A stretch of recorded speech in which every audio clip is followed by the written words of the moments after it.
Добро утро, приятели на водната фауна, розолюбители и любители на водните растения. Днес е 3 ноември 2023 година.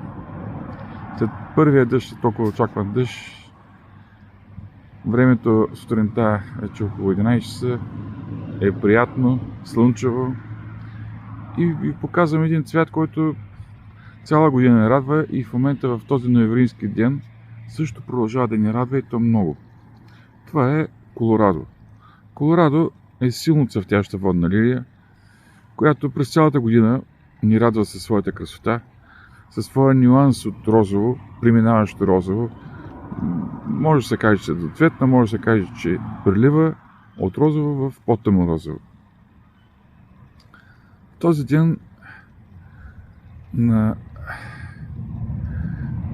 сутрешното слънце виждате, че освен отворените в 11 часа цветове, виждате колко много пъпки са се показали, които следва да се разтворят, евентуално, ако продължи да няма нощни минусови температури.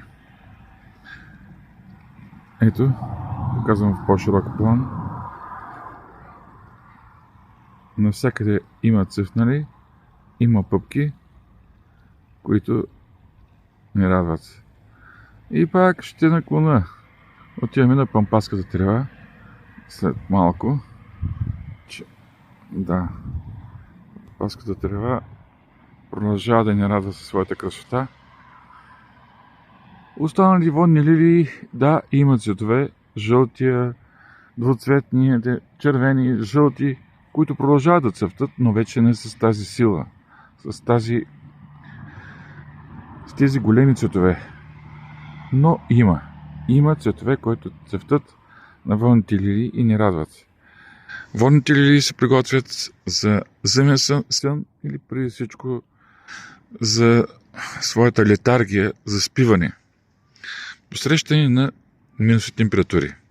Затова така вече листата са по-малки, преминаха в жълтия тон, кафевия тон на разграждане, а някои цветове вече въобще не цъфтат. Така, колорадо. Водна лилия, силно цъфтяща и на 3 ноември продължава да ни радва със своите цветове. Благодаря за вниманието. До нови срещи от фермата за водни лилии в град Плевен. С вас беше Дойчин Възмиров.